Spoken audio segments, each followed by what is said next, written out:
Tony Whatley is the founder of 365 Driven and is passionate about helping business owners achieve their wildest dreams. With over 20 years of experience as an entrepreneur, he's built and sold multiple companies for millions of dollars. He leads a community of over 4,000 business owners, is an executive and business coach, and keynote speaker. But listen, before you dismiss him as some business guru, Tony Whatley also makes content like this. I want a Rolls Royce, but I drive a Jeep. So I started researching influencers that drive a Rolls Royce to learn their mindset and behaviors.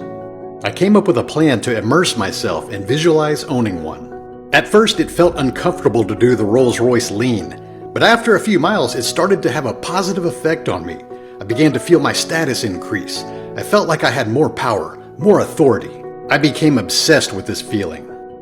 I decided to take this beyond just driving.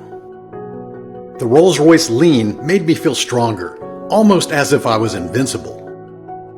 But I also fear that this obsession with status and power has clouded my judgment. I've known Tony for a while, and I love his heart for people and especially the underdog. But as he's been rolling out more entertaining, humorous, outside-of-the-box content, I'm like, what's this dude doing? I'll tell you what, he is breaking the mold of what content creation and creativity can look like in the entrepreneurial space. So I brought him on in to talk about how to bring fun, humor, creativity to your content, how to get over the self-consciousness, insecurity of being yourself online, and why Tony thinks we're all living in the Matrix. The thing about ego is that if we achieve success at some level in something, or it's a skill or a hobby, just something we become known as successful at or an authority in, it's very hard for people at that level to become an amateur or a rookie or a noob at something new. We do not admire things within other people that are not within us. Understand that. If we admire characteristics or habits that other people have,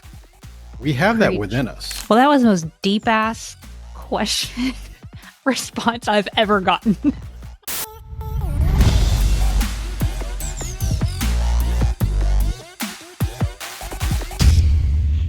Tony Whatley, thank you again for jumping on my podcast. I would say, I'm not going to say it. I'm going to keep doing this. It's probably going to be a thing where you're like, good God, girl, how many times are you going to interview me? But if I get a chance and an opportunity, I love your work. I love your heart for people.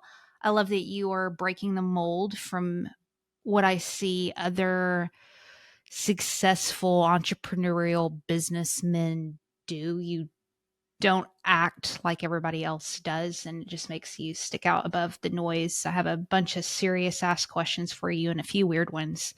But Tony Whatley, thanks for joining us again. Well, you almost set me up where improv was about to kick in and I was going to start acting like guru influencer. Yeah, let's go. Come on, Heather. Thank you for having me on the show, Heather. This is amazing. Yeah, I'm just doing it. Yeah, we've had those. I'm curious. Let's just jump straight the hell into this. I'm going to link up all of our previous interviews we've done together. People have already heard your bio. If they want to go deeper into your story, look in the show notes and I'll have links to our previous episodes. But to cut straight to the chase, you are a successful businessman who over 20 years experience in the entrepreneurial space, building things. You are confident. You roll with people who have done big things in this world. And what has been so interesting to me about you, and I'm a little confused, is there has emerged over the past, I would say, couple of years, this kind of humorous, entertaining Tony out of what seems like nowhere. And maybe I just didn't really know you before, but it seems like you're just as much of the motivational business content. You've actually been making the kind of content of folks that I know who are in the entertainment space, the stuff that they're doing, you're doing. Is that an intentional decision and shift, or was that always you and Heather just doesn't pay it a freak attention? It is a very intentional shift, and it goes back to when I started making content. It was 2017, and you have heard the story about how I was in the car accident, and I basically hid from the cameras and things like that.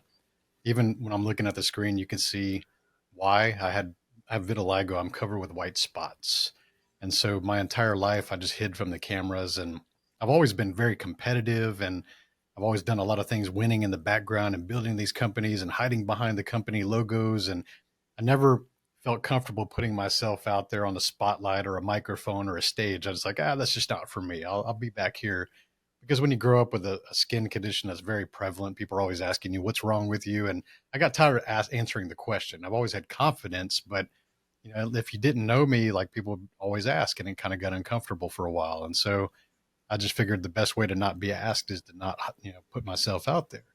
Also think about when I started making content, some of the people that I'd known actually cared about, because I care about a lot of people. Like you said, most of the people, they didn't understand why I was doing what I was doing.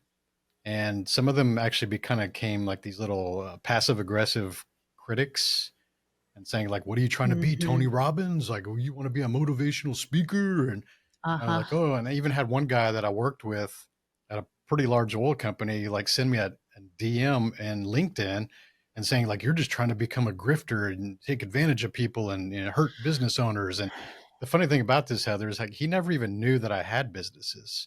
He only knew me from working as a project manager in oil and gas with him. And so Right. in his mind, like I was doing a 360, 180-degree change to go do something I had no experience in. And, the fact that he would send that kind of message when we actually had a really good working relationship. And so where I'm going back with this is back in 2017 and 18, I had a lot of anger and resentment for some of these people that were still a part of my life at that time, because I had helped these people. We'd been on vacations with them. I'd helped them build vehicles and get sponsorships and make money and given them advice. And why couldn't they support me? And so I Yep. was very angry when I first hit the scene and the content. And a lot of the things I had were me trying to figure out myself and being comfortable in front of a camera. And that kind of translated the way I was a little bit more direct and a little bit more stern. And I think you probably caught the tail end of that phase when we kind of crossed paths. And that was my content. I was not, I would say I was serious, but more direct. I've always been Yeah. compassionate, but I was direct. And I dropped a lot more F bombs back then. I know I was aware of that. And so as I've evolved and I started to become more confident on camera and on stages and things like that, doing my own internal work and not seeking the external validation, but realizing that my intention is the right reason that I'm doing this, my content started to shift back to where I truly am. Yes, I'm very competitive when we're competing, but I love humor and I love telling jokes and I like making people laugh and feel good. And Yeah. so that started to show up more. And also the automotive type themes and content started to show up more in recent years, because I realized that, yeah, I'm going into this personal development space. And yes, I've built very successful automotive performance businesses, but I had to test myself to make sure that I wasn't just stealing the audience from my past and trying to bring them forward, because I wasn't doing anything like I was doing before. And so I wanted to make sure that the content and the message that I created could stand on its own two legs. And then Yeah. once I saw that it did, and I had a good 2 solid years of results in all different industries with different business owners, that's when I started to say, okay, I am a car guy. Let me start to introduce some of these car topics and car themes and car content back into my life.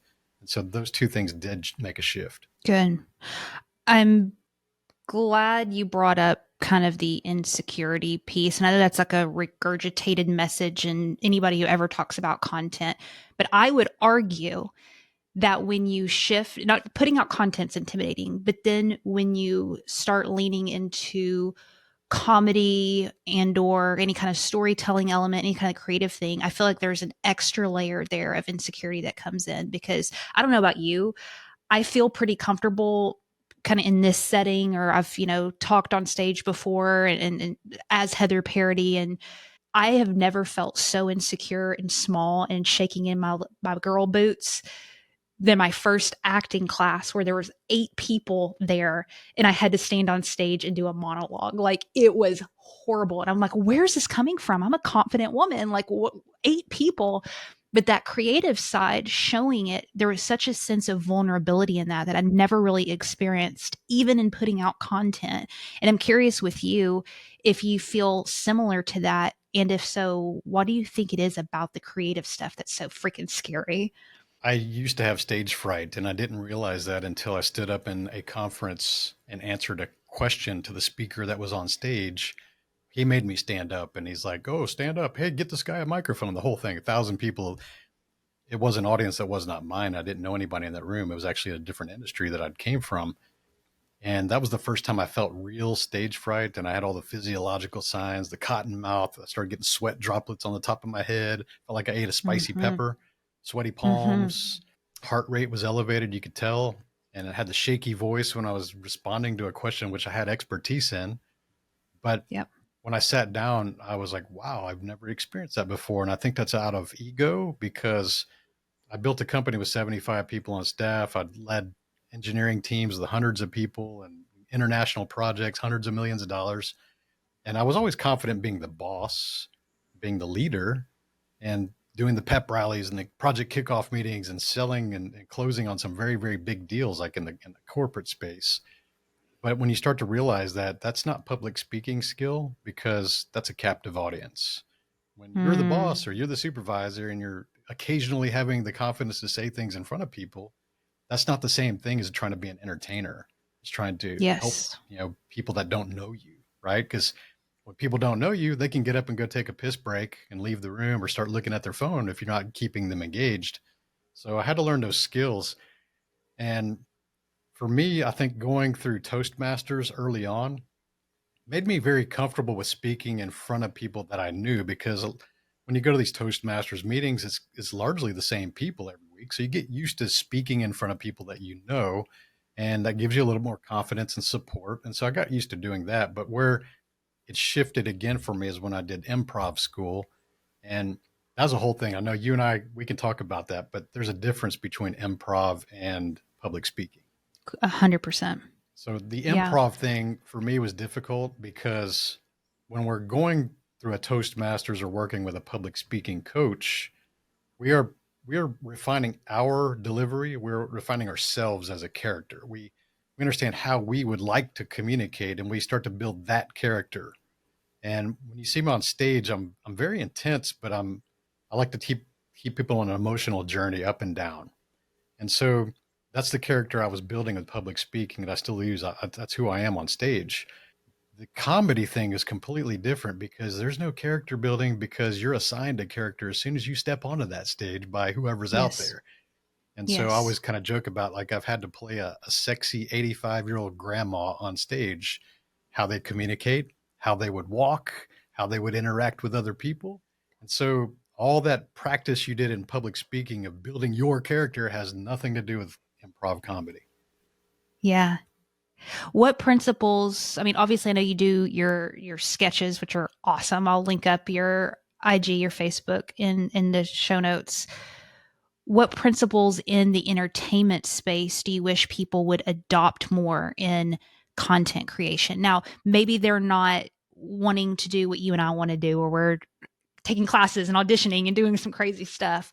But if we could take some of those entertainment storytelling principles that you've extracted from your classes and what you've been playing with over the past few years, what do you see you wish what do you wish more entrepreneurials were doing in their content? I'm going to reframe this as what do I see people that are doing that aren't getting results? Because Okay. this will speak to a lot more people. Because, man, I like to support everybody in my groups and the people that we interact with. You and I, we always interact with each other's comments and content. And we see people, 20, 30 people that we kind of follow.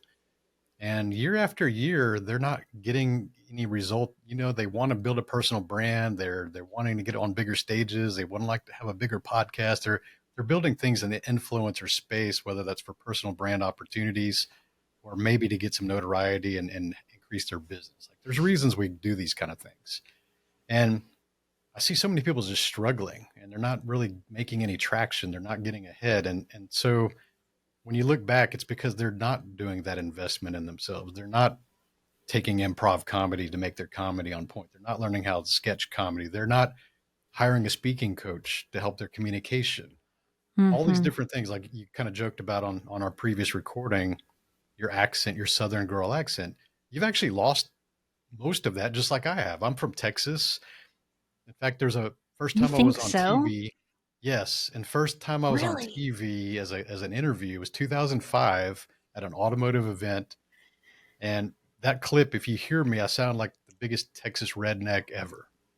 Yeah, like the whole slur, like, and that's how I spoke until that point. And I started Yeah. getting awareness, and then you start working with different coaches. They go, "Hey, you enunciate a little bit better, be a little more crisp here, quit saying man, and all these things that distract people from your message and make you seem less confident." So all these pieces of awareness from mentors who are ahead of you will greatly accelerate the results. So I think people are not investing in their speaking skills, their communication skills, their copy skills when they're writing posts. These are skills. These are not talents. These are all skills that we learned. Yeah. Then when you get But into people could, the image part, they're missing the image part. They're not showing up as something that they want. Like they're still hanging out where they're at, but they're not trying to think about, hey, I want to be this, but they're still showing up with who they are today instead of who they want to be. tell me more about that. What do you mean by that? Like the image part showing up here. Are you talking about like an alter ego type situation? I always think about this is that I'm a very future forward mindset type person, and I like to visualize and become who I would like to become. So let's take, for example, at age 39, which I'm 51 now, age 39, yeah, I had millions in the bank, successful on the financial stuff, but I was also getting flabby and out of shape and just kind of let myself go. And I had all the convenient excuses like, oh, football injury, shoulder, and oh, my left knee is just too sore. I can't run anymore. And oh, that lower back pain. So I was making the same excuses as the friends that were surrounding me at that time. They were all like peaked in high school type athlete guys that were all just dad bod, out of shape, full of excuses, financially check the box guys. Right. And Mm. so in my mind, I always felt like I was still an athlete at 39, which at that time I felt was so old, but I'm 51 and I'm thinking 39 is pretty young. But every time I Yeah. looked in the mirror in the morning, I'm in the restroom, I'm looking at myself and I was like, man, I don't look like the way I feel inside. Like I feel like I could still do these sports and I could still do these things, but I'm not looking at what I'm seeing. And so at 39, I took a more serious path of who do I want to become? I was like, I want to be the guy that's fit at 45, at 50, that Yeah. takes care of himself, that goes to the gym and actually can still perform in these sports and do these different things and be more active and be able to hike and skateboard and all these different things that I do and powerlifting and stuff. And so I just took a different approach. Who do I want to become? And I started to think and operate and eat and behave like that person, even though I know I wasn't there. Realistic, I'm not delusional. But when you're building a character or a persona online, think about things that you admire. What are the characteristics and people that you admire? Like the content that you Yeah. create, Heather, you admire certain characteristics, whether that's visual or how they act or how they communicate or how they think. We do not admire things within other people that are not within us. Understand that. If we admire characteristics or habits that other people Preach. have, we have that Preach. within us.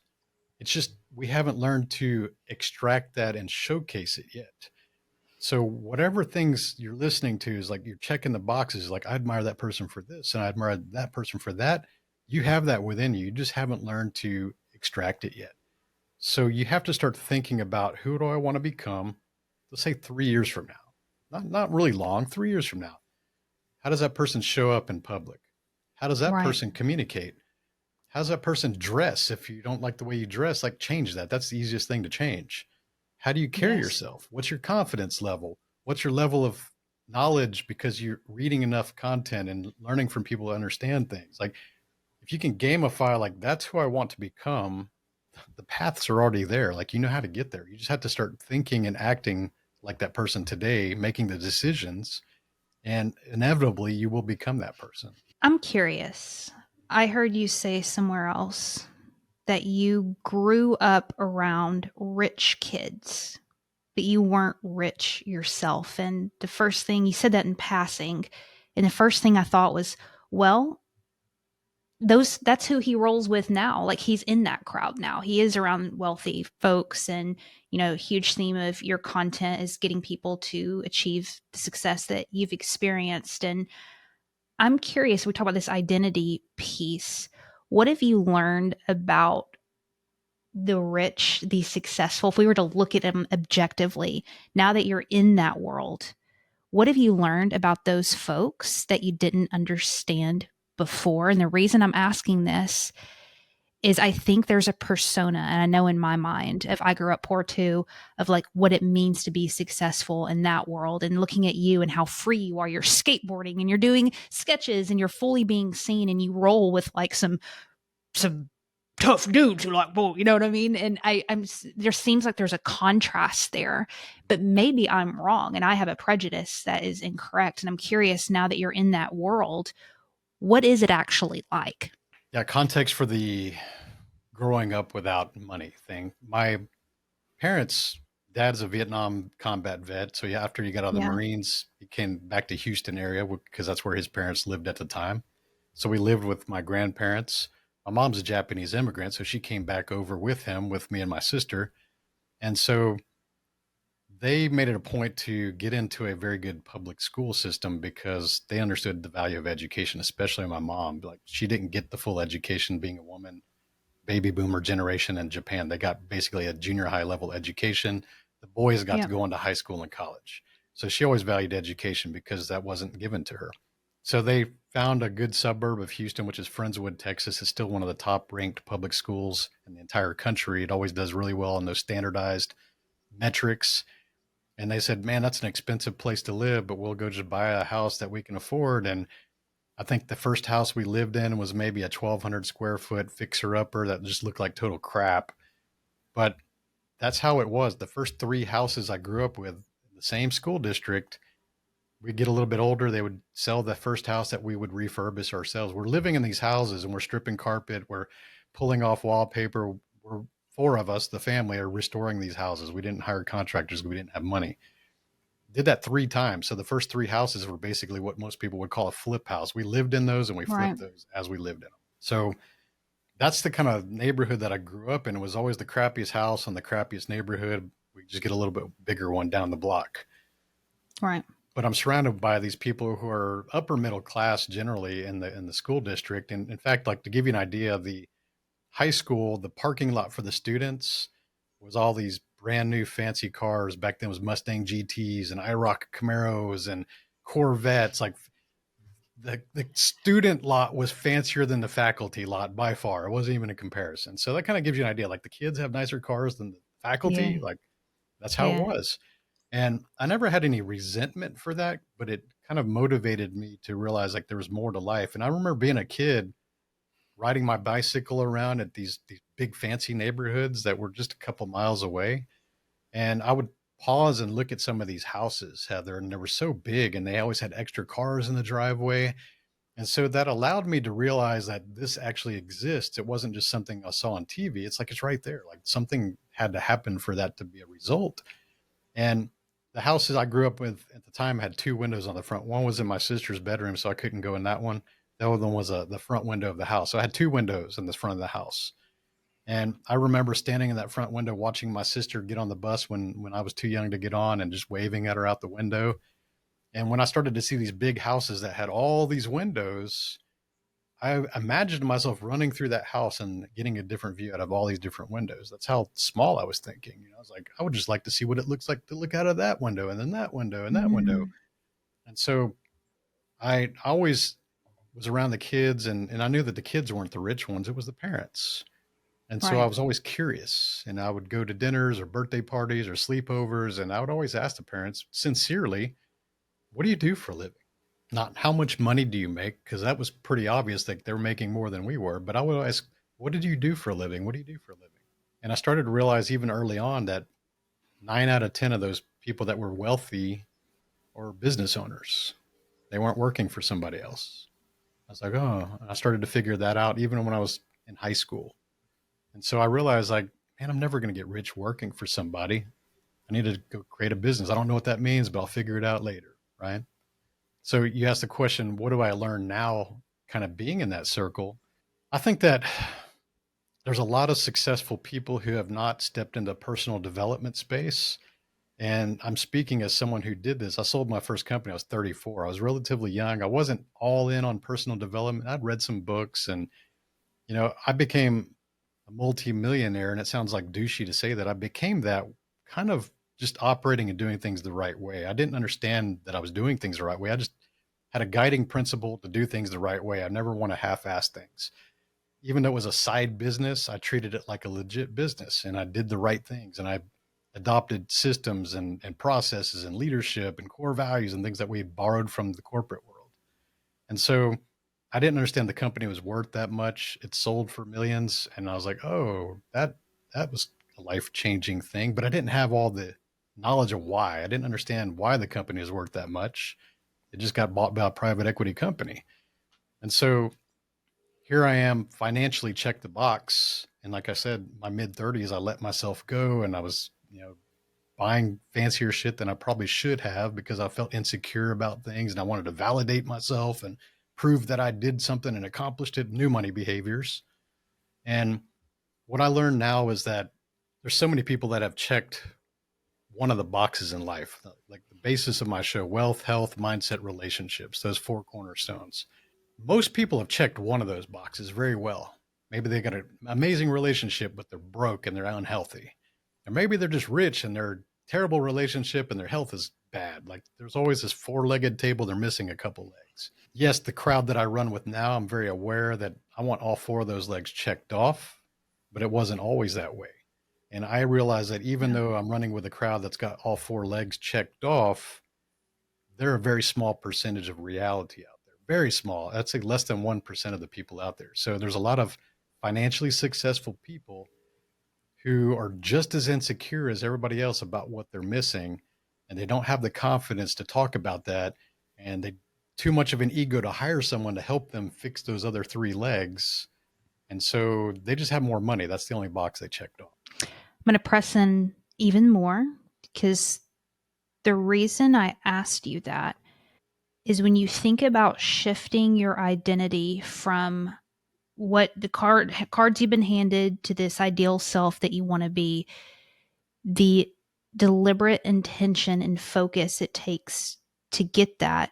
Once we get there, sometimes we hold on to that so tightly that we can't adjust from there and grow from there. And give context, I just came back from California. It was a small group of very successful folks in different industries, and kind of the theme of it was creative projects. These are people who have been working their asses off for a long time and built things. Every single person said, man, I have this nudge to write a fiction book or make a film or go into a completely different arena than I've been now. But what happened is you crystallized this successful identity to break out of where you came from. And re-breaking that and being able to be adjustable is interesting to me. And I see you as somebody who's done that very well. Like you fought and you built something, but you have broken the mold of like, I'm going to be grunny man successful. Like you're doing fun stuff and reinventing yourself at 51 years old. And not everybody knows how to do that because I worked so hard, Tony, to be this. And now you're telling me that I have to let go of that? What would you respond? Well, first of all, the next book that I will be publishing is going to be based on reinvention. So I'm glad you kind of cued in on that because I do lead by example in that. The answer to that question, it all goes back to ego and insecurity. That's the basis of why we get stuck in the routine that we're in. Yeah. This is especially true. I think that I'm going to call out the dudes here. I see more men struggle with this than women. I see women are more apt to change and understand that they got to reinvent themselves. And they're more emotionally attached to doing that versus trying to resist doing that. Where a man usually goes out in the world and they try to define themselves in success and one of those four legs I talked about on the table: health, wealth, mindset, relationships. And so maybe you become the fitness guy and everybody respects you because you're super jacked and you know all the supplements and the training routines and all this stuff, right? But then you don't have any money and you're like, well, I'm just super successful at this. And they go, well, why don't you figure out how to build a company and learn how to monetize that? And they're like, well, Yeah. I don't need to do that. I'm a trainer. I make a lot of money doing what I do. I love what I do. And so the thing about ego is that if we achieve success at some level in something, or it's a skill or a hobby, just something we become known as successful at or an authority in, it's very hard for people that that level to become an amateur or a rookie or a noob at Yes. something new. And Yes. they believe through ego that it's a lateral move. Like if I'm good at this and I go do this new thing, I should be perceived the same level as this. And if you need evidence of that, it kind of starts to show up as people who are perfectionists who don't want to show any negative side of things or beginner level stuff. And so you got people out there that will go have genuine interest in a new hobby or new skill, but they won't mention it. They won't mention that until they've built some level of confidence and expertise Yes. in that. Then they finally start to showcase that. And that's Yes. a huge mistake because most people never really achieve that level that they would be happy for themselves. And so they quit too early, way too early before they ever get that result. And no one ever knows that they even tried. And that's why, because they're worried about judgment, they have insecurities, and they're perceived as an expert at this over here. So why would they want to go make themselves look like a rookie over here? And I think that's one of the things I'm exceptional at is I'm willing to go suck at things and show people that I suck at things. And I'm okay with that because I don't think I'm entitled to being held as a status or authority in some different thing that I'm new at. But also, part of my content creation, my personal branding is that I'm going to go do things that are challenging. I'm going to show you that I'm going to suck and I'm going to fall down a lot, but I'm going to keep getting back up. Yeah. And if you keep watching me long enough, you'll start to see the improvements over time and you'll start to believe in what's possible for yourself because you've seen me go from suck to expert at something many times. But that's the journey I like to take people on because I want people to start believing in themselves. Do you ever get embarrassed that first post of trying something new? Is there ever a hesitation or some kind of I used to have that for sure. Like when I was talking about not being comfortable being on stage or cameras for sure. But nowadays, no. And I think that there's a reason that we put out comedy.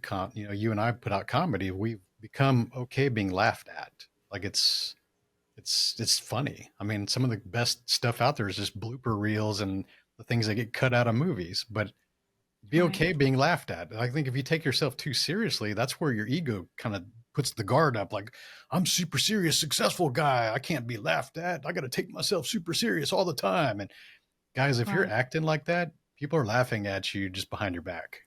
Amen to that. What is your goal with kind of more the entertainment side to stuff? Are you trying to do different kind of marketing stuff in the business realm, or do you have any ambition for doing anything in the entertainment space? Yes, I will eventually do some stand up comedy. That's something that I work on. I'll do that. I'm not scared of doing that. That's just public speaking in a different format. It's actually easier than public speaking to me because you're still writing out the jokes, you're still practicing the jokes. And most comedians you talk to, and I've interviewed a few of them, they'll tell you they're not really that funny in person. Like everybody thinks a comedian's just always making people laugh and like No. center of the party, but they're usually introverts, which I am. Yes. And they practice the jokes and they build a repertoire of jokes that have proven to land. And that's how a comedy goes. I think improv is actually more scary than stand up because you never know what's going to happen on that stage. So I think that that's something that I'll enjoy going to do. I wish there was a better comedy clubs here in the Houston area, but there's really not. There's only like a couple, and they're, if it was something more interesting with open mic nights, I would probably do something like that. But I also use that comedy type content in my public speaking now. That was one of the reasons I did Yeah. that because I like to have the crowd work and I like to react to things that somebody's phone goes off or, you're going to answer that, like you're quicker with things versus like feeling like, oh, it's disrupting me. And like, it's getting me off of my line. I can't stay motivational because something outside of my control is happening. Right. Yeah. So Yeah. comedy, I think, yeah, definitely. Movies, I've been an extra in a few different movies and TV things, and that's kind of fun, but I don't know if I'll ever be like the main actor. You were like a gangster or something, weren't Yeah, you? they always cast me as like the main guy, like the enforcer or like the bodyguards or I don't know, maybe I Well, work come out on, too man. You're much. like the driven dude, of course. They Well, Googled you. I'm the old muscle guy that's cracking skulls. We're going to take a hard left, and we can take this wherever you want to, because this is a very personal question, but I've known you for a few years and I don't know the answer to this. And this is something I'm genuinely curious about with you. You talk a lot about making an impact and, leaving a legacy and so forth. What is your spiritual beliefs around why we're so freaking deep? I'm like gangsters in comedy. I don't know. Get I'm all like, deep there. seriously. Okay. I think about this all the time because there is an element of why I'm so drawn to creativity is there's an element of detachment where you kind of deny a little bit of yourself, your ego, and you kind of go into this other space, which for me is a very kind of spiritual, interesting world. And it's been easier for me to conceptualize, like, why we're being able to marry why I think we're here with my creativity. Because when I realized the reason we're here for me is to make a difference in this world, it doesn't really matter how I'm perceived. And that's how I marry it. But I'm also an overly deep, weird person. So maybe you don't have a lot of spiritual beliefs around this stuff. But I'm just curious because I've never talked to you about it. Spiritually, I grew up somewhere in between Buddhism and Baptism because of my mom being Japanese and my dad being Southern Baptist. When I was a kid, we would go to Southern Baptist church. There was only one in that town.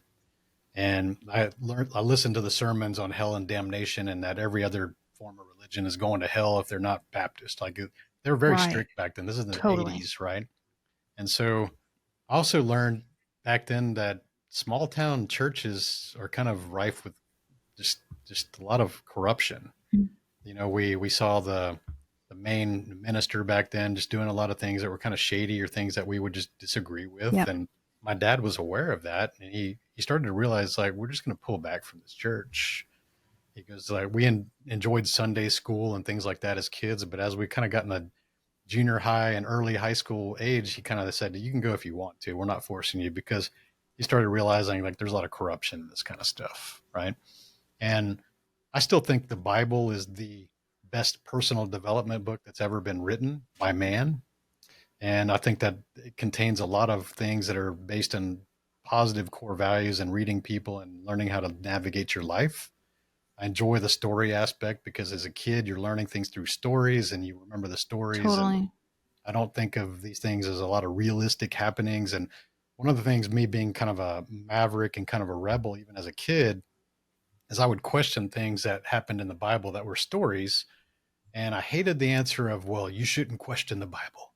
You shouldn't question these stories. It's just the gospel. It's blasphemy if you just question anything. It is what it is. And yeah, and you did part the Red Sea and all these things, like these things that are fantastical, like miracle things. Like, are you sure that really happened in real life? Because a man wrote this story and it's kind of a cool story, Totally. meant to teach Yeah. us a lesson, but I don't know if it really went down just like that. And so I hated not being able to question things. And I think that's human nature, is we should be allowed to question things, especially if we're curious and need the answer, other than saying, because I said so, right? Mm-hmm. And so on the Buddhism side of things, it's all grounded in nature and honesty and loyalty and very nature focused and live and let live and peacefulness and all these different aspects. And so I'm very fascinated with animals and nature and trees and all the different Mm-hmm. things I get to observe in nature and miracles that happen daily in nature. Like, you just see things, you're like, that's a Yeah. miracle that exists. That's a miracle. When I see a bird that's colored with this cool patterns and bright colors, like, that's a miracle that bird exists like that. Like, how would you explain that? That's like someone painted that with a brush, right?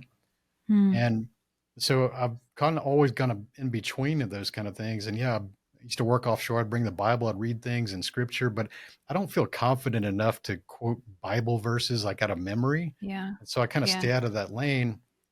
But I think that if you are that person that's quoting that stuff and you have it memorized, it's no different than you quoting Marcus Aurelius or any other philosophers that you enjoy. I think that people just gravitate towards the Bible things that they like to quote. So content wise, I think that I don't know if it really applies to the content I create, because I just look at it as, what is my intention? And if I'm doing things for the right reason, then I'm just going to keep doing what I do. Do you believe in calling? I do. I do believe in calling. I think that everybody's got a different calling. My calling, even as a kid, I realized I like to teach people things. I like to be a teacher. When I grew up broke, and my mom was a cafeteria worker in a public school system, and I got to know a lot of teachers, I always saw them financially struggling. Even though they love what they do, they were financially struggling. I Yeah. didn't want to put myself in that situation, so logic prevailed, and I was like, okay, I'll go be an engineer and figure out how to make 100,000 plus. And so I avoided going down public school teaching. I used to substitute high schools when I was in college. And so I think my calling is to be really excited about things topic wise, invest the time and energy into becoming proficient or an expert at those things, and then having that succession plan where I can teach those things to other people to ensure that they achieve success. So when you hear of a calling, it's I'm a teacher, I'm a coach, but realize that this manifests not only in your job title, but whatever you do. So when I was a kid, we talk about skateboarding. I was a junior high. I lived a skateboard. I would go out there and just practice and practice and practice and master these things. And then I would teach my friends how to do it. So it was even as a kid, I was doing that. I was always teaching my friends all kinds of stuff. Now I just teach business owners how to start up and scale and exit their companies. Like even in engineering in my corporate career, I was always teaching and mentoring the people that were less experienced or newer to the industry. I was always volunteering to do that. So I've always been a teacher. And nowadays I'm still a teacher. I just never had the Mm. job title of teacher. It's been interesting for me to let go of how I define impact, because I resonate a lot when you say make an impact and difference in this world. I mean, I'm a servant at heart. I love people like you, and I want to make a difference in this world. And I grew up in a narrative that was very, very deeply rooted in like God's calling and making an impact and changing the world, and the world's dying and you need to save people and blah, blah, blah. And I don't believe that stuff anymore. I have a way broader view, but it's interesting looking at your creative work, your creative expression, some of the kind of more playful sides to things, and wrestle with the quote calling on life to make a difference and make an impact, and making space for a yes and not an either or has been wild, and kind of reframing what impact looks like when you become more childlike and more playful and more experiential and more creative, because it doesn't sound as impactful as the way I viewed it before. And I'm curious how you wrestle with these. Are some deep ass questions, and I'm not I like sorry. these deep questions. I I'm like not sorry, but with someone who has influence, and you have a voice in a lot of people's life, right? And yet you make space to play and be adventurous and creative. How do you wrestle with impact with that? Do you see that as part of the same game? Yes or no? yes, I impact people in a different way than other people. I think that let's look at the business coaching space. Most business coaches, you log into Zoom, they talk about KPIs and let's look at your P&L and let's look at your balance sheet and let's look at things that Right. we can carve out and keep the overhead cost down and here's some marketing strategies we can increase the top line and here's how we create the valuation of the company, like very tactical, very strategic, very regimented stuff. Those are the people that are just diehard business coaches. They're not Right. talking about your life. They're not talking about your happiness, your relationships outside of business. They're not talking about the struggles you're facing as a business owner, the internal things that we had to go through, the personal development side of things. And so I'm a combination of like a life coach, a business coach, and an executive coach because I generally deal with business owners. Once we talk about the business tactics and things that I love to talk about, when people are working with me, let's say 6 months into it, we're really having more conversations about life and Word. their sanity and what they would like to achieve for themselves on a personal level as well as the company level. And I would say that 75% of our conversations are not about business. It's about life, about hard decisions, maybe dealing with difficult partners or difficult spouses or difficult people at work that they need to handle or manage properly to get the best output from them or how do I talk about selling the company and are people going to judge me and this content creation idea, should I build a personal brand? And a lot of these things are based on people trying to find their calling, trying to find their purpose, but I think that that's impossible to do when you're stressed out and you're anxious and you've overcommitted to things that you don't even have time for yourself, like it's very difficult to find your true purpose and your true calling because you literally don't have time to do that kind of stuff. Yeah. And so Word. what I help people do is to carve out that time for themselves, start to feel less anxious and less stressful, learn how to optimize their companies to create income without them always being in operations and having to be involved 60 hours a week. And I want them to become happy. I like to, like we talk about people flexing material, I like to flex happiness. And people work with Yeah. me because they aren't seeing enough happiness and joy in their lives and entertaining. And they're rarely taking vacations, which is unfortunate. And I live my life on vacation by intention, by design. And so they see that I'm the expert at that because I'm living that, and I can help them with all the other technical things. That's why I'm a little bit different as a business coach. Happiness. What brings you happiness right now besides traveling? What brings me happiness, you mentioned it in our last conversation, is like, do you get up and look excited, feel excited about what you get to do every day? I think that Yeah. I've been in that situation where I got up and used to have to wake up with an alarm clock, and I just felt, oh, okay, I'm gonna have to deal with this today. Like, and it was like periods of months and months and months like that where I just did not want to go do what I had to do from a corporate level, or maybe it was just a supervisor that I had to deal with and walk on eggshells to preserve their ego so I didn't get fired. So a lot of these things that people just tolerate is because they earn enough to tolerate these things. And it's like, that's not a good reason anymore. Our life here, our time here is very short. Why Yeah. would you go donate 40, 50 years of your life doing something that's not your calling? You're having to tolerate things. They pay you just enough to accept the problem and the stress when there's a lot more things out there to make you happy. I mean, when we're kids and someone asks, Heather, what do you want to be when you grow up? What was your answer? President of the United States. My mom used to say I could be the president of the United States because she was a big dreamer like that. And my response to her was like, because I grew up in the 70s and 80s, like, that's not enough money to get shot because back then they were always trying to get assassinated. And so I was pretty wise. I was like, I don't know if I want to have that happen to Mm. me. So for me, it was a race car driver, a stunt man, or a fighter Mm. pilot, like adrenaline type, enthusiast type stuff, dangerous, high risk. I'm that personality. I always have been. And so most people don't say like, I want to be an engineer when they're 5. Most people don't say like, I want to be an attorney. Like maybe some weird kids say that, but a lot of the career choices that we get into later in our lives are because it was directed by what your parents told you should do or your counselors told you should do. And maybe it wasn't your calling, or maybe you're Mm. led by money. Like I wanted to go make 6 figures. That's why I went engineering instead of teaching. So there's different things that we get misguided. And you find a lot of times people in their 30s, they start to realize like, I'm making money. I've got a family, but I'm not happy. And I don't know why. Like there's Yeah. something like everybody says I'm winning and I'm killing it, but I don't have that. I don't feel that. Like why? What is that? And then I'll ask them, what did you want to be when you were a kid? They tell you something completely opposite of what they're doing today. I was like, well, don't you think that has something to do with it? Damn. I think I'm now rethinking the whole president thing. Like, what does that mean about me? I think I just like to boss people around and be in charge. You're the president Just of the say, parody household. you better believe it. You better believe it. Listen, I have a final question for you that asks all the guests. I want to talk about your Costa Rica event, anything else you want to plug, but thank you for caring about people.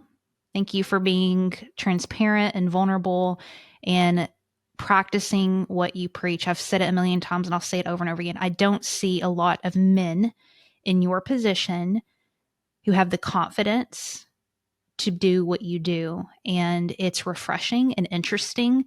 And as a creative at heart, I feel like I'm getting represented out there, people who are breaking the mold and doing interesting stuff. I just love you and Lisa a lot. And excited about seeing you guys in Costa Rica in a couple of months, which I want to plug super heavy here. What are we doing in Costa Rica? And if there's any reason why somebody should come, what would that be? When Lisa and I were doing a lot of these different events as attendees and eventually me speaking at a lot of these business and entrepreneurship events, we started to take mental notes of the things that we just didn't like about things and the things that we enjoyed about things. And you and I have been to a few Lewis Howes events, and we really enjoy the format because it's entertaining and it's social, and there's a lot of activities that are going on outside of the stage. That was one of the things we wanted to make sure is when we put on events that we're not just sitting in some boring, stale conference room with crappy carpet and drop ceiling tiles with weird lights and sitting there for 3 days, 4 days, 12 hours a day with 30 speakers. Like those kind of things wear people out. And as an Yeah. attendee and even as a speaker, those do take a lot of energy and you just feel like you're trapped in a conference hall. And so we do not want that. We always want to make sure the backdrop of the events is something spectacular that not only for the speakers to create some video content on their speaker reels, but also the attendees get to be like, this is different. It's a kind of a different scene like they're not used to Yeah. seeing. We also realize that more than one day of speaking is too much. While it's cool to have a bunch of speakers and have the media art with all the heads kind of photoshopped oddly onto a marketing thing that don't match and the lighting's off and some heads are bigger and some look weird. And it's like, those are terrible. Like I will never make a piece of content like that. Those are terrible marketing things, amateur stuff. And so I said, okay, we're going to bring in speakers that are guests of my show, people that are in my network, people that actually care about people that will come in, do their presentation and their expertise, but also share meals with us and go on hikes and adventures and do things with us. So we always have physical aspects and challenges like hiking. We've done whitewater rafting in Montana. We've hiked the river trail, the Narrows Canyon in Utah. We've rented out a racing school in Arizona, and everybody got a full day of racing, like all the attendees. And we've done amazing things. We've seen Chichen Itza in Mexico. We've been to Portugal and toured all the castles and wineries. And so we like to take people on an adventure that's disguised as an entrepreneur business event because business owners can still write that off. It's deductible as an education seminar. And it's a great networking opportunity, 5-star resorts. Like we always do things at a really high level. And that's why our events are different. And so the one that you'll be speaking at is in Costa Rica, June 8th through 13. And it's a 5-day event. Speakers are going to be there the last 3 days at the cool resort on the beach. And we're going to hang out and do some amazing things. And so if you guys need information and like to join us on that 5-day event, go to 365driven.com. That's my website, and you'll find all the information there. Excellent. And that will be linked in the show notes as well. So get your little booty butts there, y'all. It's going to be a blast. If you like adventure, if you like a good time, if you want to change your life. Need I say more? Linked up in the show notes. Tony, very last question for you. I want to know something that you are deeply questioning right now at this point in your life. And I'm talking like you don't have a hint towards an answer. You don't really even have an opinion about it. It's something you're just questioning that doesn't make sense. And it could be something deep or it could be something really lighthearted. I always use the Taco Bell example. I have no idea why people eat breakfast at Taco Bell. It makes no sense to me. What is something in your life right now that you are deeply questioning? I'll say I like science fiction movies. And when I think about all the things that are going on in this world, you still have to question, are we still living in the Matrix? You go watch The Matrix, there's a lot of perspectives in the first movie. The rest of them kind of got just compounded onto the first one, but the first one was the movie. And are we just living a simulation? Are we really experiencing this? Who are we? Are we a being that's walking around in the skin suit? Like there's a lot of things that we don't know. Yes, I believe in spirituality and there's a creator, and I believe that there's a reason that everybody exists. But what is the purpose behind all that? Why are we here for such a short time, right? And are we just living a visualization? Because think about this, we're looking at AI, we're looking at all these different technologies now. Man, some of those things are hyper realistic when you see that a computer can create that. I know. And it's like 3-dimensional and you're living in these metaverses and all kinds of things. It's like, what if the creator, the being, just put us into his virtual ant farm and we're all just kind of experiencing these things, but it's not real. So that's the kind of stuff I think about. And here we are like thinking about this eclipse that's going by and everybody's kind of going through, getting crazy about this eclipse that's coming through. It hadn't happened since the 1970s. We're just a little speck of dirt in the middle of this entire universe. And every star you see out there is another sunshine. And around every one of those sunshines, there's more planets and other galaxies and things and black holes and things that we can't explain. So why do we think that we're so high and mighty and we have everything figured out here on this one rock that's flying around in the middle of a universe? And so there's much greater things going on that we can't explain. I'm excited by the unknown, even if the Yeah. unknown is bad and it turns out negative and, Martians come down and take over the world. Like, I'm still excited by what I don't know. And I think that we live too much in a small bubble in life, in our world, in our day-to-day operations. But there's things out there much greater that we can't explain. And I hope that I'm around long enough to see more evidence and understand that a little bit better. Well, that was the most deep ass question response I've ever gotten. You're like, what are we doing here in the galaxy? What are we doing here, Heather? What are we doing here? I love it. Why are I love people it. And then we not doing freaking what they should be doing? Like, why are you hesitating? Why are you waiting on perfect time? It doesn't matter. Like, do it. we get tripped up over these stupid stuff, like what people think about us on Instagram, when really it's all just a joke. Like, you're missing the point. I get you. Tony Whatley, you're the best. Thank you so much for joining us. Heather, thank you.